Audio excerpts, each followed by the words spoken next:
Let's start with the problem. Why do we need Agile?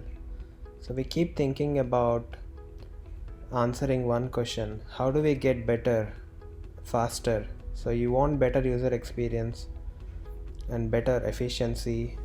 At the same time, you want to reduce the time needed for achieving those efficiencies.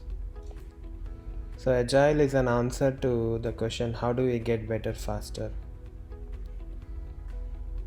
What is Agile? Agile is essentially an iterative and an incremental approach that can be applied to project management as well as software development. Iterative meaning it is done in iterations. In each iteration, there will be an incremental improvement to the existing product. And for every iteration, there is a clearly time box where you define what you want to finish in that particular time box. This is a very popular technique used in software development and project management. It's all about cross-functional and self-adjusting teams.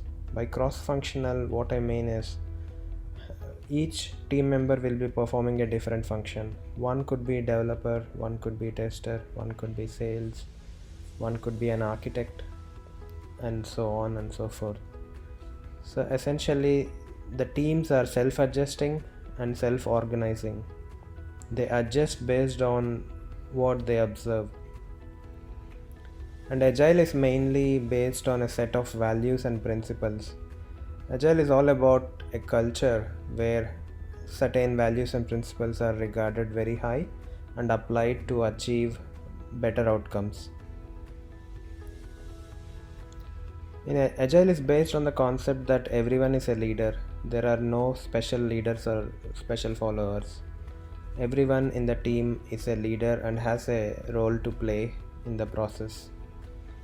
And the main focus is on the outcome that is expected out of the task that you perform. So you always start with the end in the mind.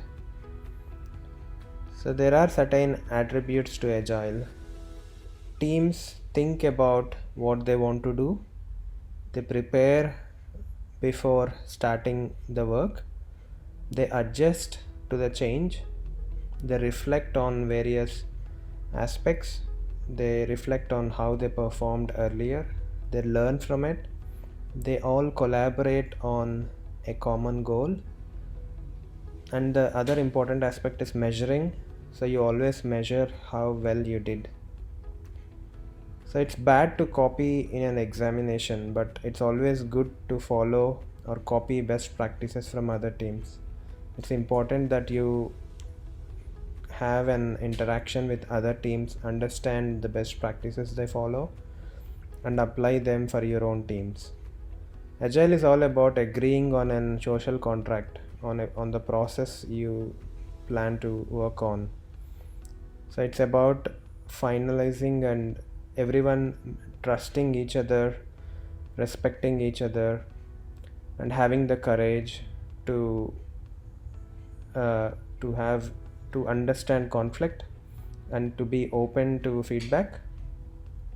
So these are some attributes that the team need to have. One has to have respect for the others in the team and their opinions and accept the kind of feedback that they give. One should have the courage to ask about, in case you disagree with the other team member, you should have the courage to talk about it and come up with new ideas or changing the existing way things are being done. It's important to be open to change and also open to everyone. And agile teams are built based on the trust that's being established on one another. And having these qualities in an agile team is you will definitely get great outcomes out of it.